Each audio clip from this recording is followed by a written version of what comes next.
और एक मुतफिका लाए अमल बनाएगी।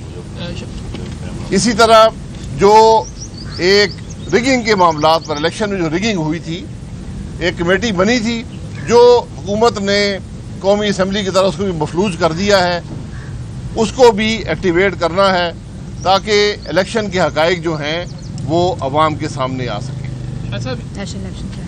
नेशनल इलेक्शन प्लान के मामले पर हमारा एक मुतफिका मौक़िफ़ है जिसका आज फिर इजहार किया गया कि हुकूमत कौमी असम्बली का इजलास बुलाकर पूरी कौमी असम्बली और बेशक सेनेट एक जॉइंट सिटिंग हो, उनको इस अहम कौमी मसले पर ब्रीफिंग दे।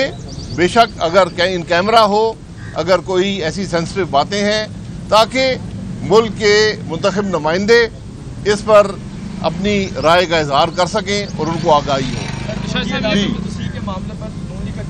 फौजी अदालतों के तस्हीह के मामले में वही मौक़िफ़ है जो नैब पर है कि कौमी असम्बली और सेनेट को बताया जाए कि इस कानून की क्या ज़रूरत है, इसकी एक्सटेंशन की, और क्या मुहर्रकात हैं जिनकी बिना पर हुकूमत इसको एक्सटेंड करना चाहती है।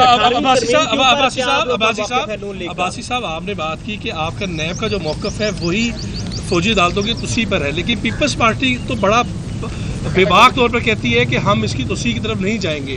तो आप समझते हैं कि अगर आपको पार्लियामेंट के अंदर ब्रीफिंग दे दी जाए तो उसके बाद आप तस्हीह की तरफ जाएगी मुस्लिम लीग? मैंने यही कहा ना कि पार्लियामेंट में आकर बयान तो करें कि ज़रूरत क्या है।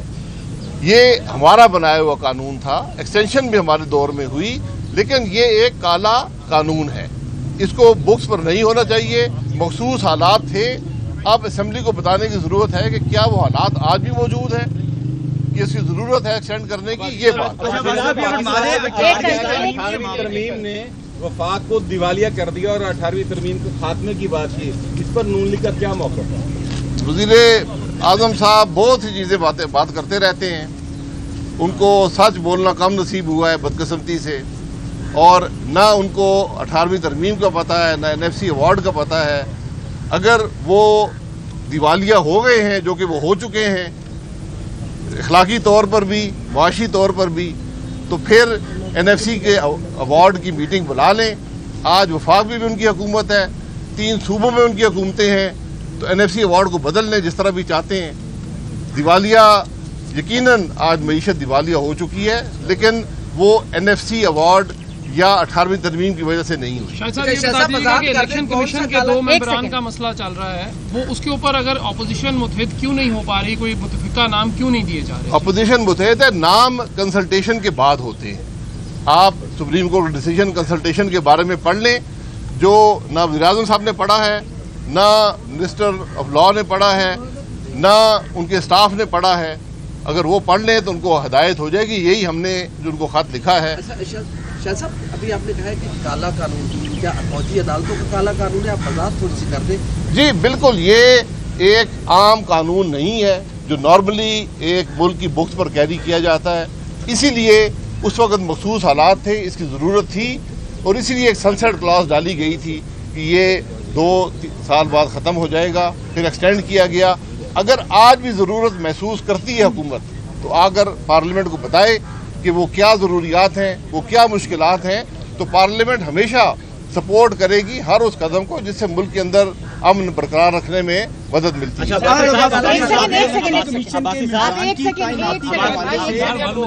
अब्बासी साहब, जो डील की बातें हो रही है, बार बार आप कॉन्स्पिरेसी हो रही है, गवर्नमेंट भी कर रही है, आप लोग कोई वजाहती बयान नहीं देते, किस वजह से मियाँ साहब के बड़े मियाँ साहब आए, फिर छोटे मियाँ साहब एक दिन में आ गए, तो किस किस्म की डील आप लोगों ने किससे की? आपको कोई मायूसी हुई है कि मियाँ साहब का इलाज हो रहा है या शहबाज साहब को ECL से हटाया गया? अगर आपको मायूसी हुई है अभी तो तक हॉस्पिटल नहीं गया मियाँ साहब। आप पता कर लें, जिस बात का आपको इल्म ना हो। ये सवाल आप चीफ जस्टिस साहब से करें, क्या अदालतें किसी डील के तहत फैसले करती हैं? तो कैसी बात कर रहे हैं? ना हम किसी डील के कायल हैं, ना किसी और बात के कायल हैं। ये मुल्क का वज़ीर आज़म कहता है कि मैं NRO मुझसे मांगा जा रहा है, तो मैं गुजारिश करूंगा, किसने इमरान खान से NRO मांगा है?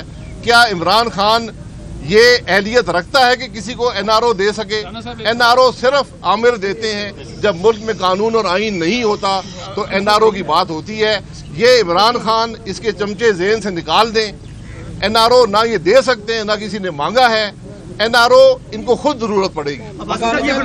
एक मिनट, एक सेकंड उस्मान, इलेक्शन कमीशन का नाम, एक सेकंड, इलेक्शन कमीशन के मेंबरान की तैनाती के मामले पे कंसिडरेशन तो हो नहीं रही, क्या आप समझते हैं कि मामला कमेटी के सुपुर्द हो जाएगा? क्योंकि वजीर आजम अपोजिशन लीडर के साथ तो बैठने में कोई इंटरेस्ट नजर नहीं आते। दूसरी तरफ जो पेट्रोलिंग मसनूआत की और डॉलर की कीमतों में इजाफा है, उस पर क्या कहें? देखिए, जो कंसल्टेशन के बगैर कमेटी को नाम नहीं भेजे जा सकते, ये सुप्रीम कोर्ट मामला कमेटी पार्लियामानी कमेटी की तरफ चलता है। जी, मामला हर सूरत में पार्लियामानी कमेटी के पास जाता है, नाम आप नहीं तय करते, पार्लियामानी कमेटी को भेजते हैं। जब तक कंसल्टेशन नहीं होगी नाम नहीं भेजे जा सकते।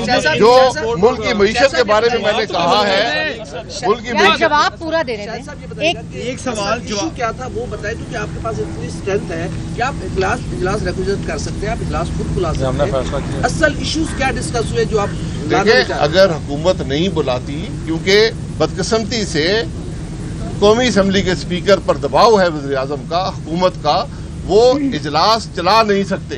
आज तक 8 महीने में कोई डिबेट कौमी असम्बली में नहीं हो सकी, क्योंकि स्पीकर साहब ये कहते हैं कि मुझ पे बड़ा दबाव है। जो बात उनसे करें उनका जवाब होता है जी मुझ पे बड़ा दबाव है, मुझसे बात मत करें। तो अगर दबाव है, असम्बली का इजलास नहीं चलता, हम रिक्वेजिशन कर लेंगे, हम कर लेंगे। वज़ीर आज़म की तरफ से है जी, इब्राहिम दबाव खलाई मखलूक की तरफ से है या वज़ीर आज़म की तरफ से? इसका सवाल तो स्पीकर साहब ही देंगे। पर उनका जवाब होता है कि ना मैं प्रोडक्शन ऑर्डर जारी कर सकता हूँ, ना मैं डिबेट करा सकता हूँ, कोई एडजर्नमेंट मोशन आज तक नहीं हुआ, कोई अवाम की बात सामने नहीं आई। वो कहते हैं जी बड़ा दबाव है मेरे ऊपर। इब्राहिम जहांगीर तरीन के हुकूमती इजलासों में शिरकत के हवाले से आज वज़ीर खारजा शाह महमूद भी जो है वो बोल पड़े, इसमें क्या करें? वज़ीर खारजा बोल पड़े तो मैं क्या कहूँगा? जब घर के अंदर ही आग लगी हुई है तो बाहर के इनकम सपोर्ट प्रोग्राम आप कर लें। आपने भी, आपकी गवर्नमेंट में तब्दील होने की बातें हुई थी, अब जो हुकूमत है ये वाली ये भी तब्दील करना चाहती है, क्या आप इसकी मुखालफत करेंगे या हमायत करेंगे? ये तब्दीली सिर्फ एक कानून के जरिए हो सकती है। कानून लेकर आए हुकूमत, बताए कि क्या जरूरत है, उस पर फिर डिबेट होगी, वही असेंबली में फैसला होगा। अच्छा बासी साहब ये बताइए, शाहिद खान अब्बासी मीडिया से गुफ्तगू कर रहे थे, वफाकी हुकूमत पर कड़ी तनकीद की, पेट्रोल की बढ़ती कीमतों पर भी तनकीद की।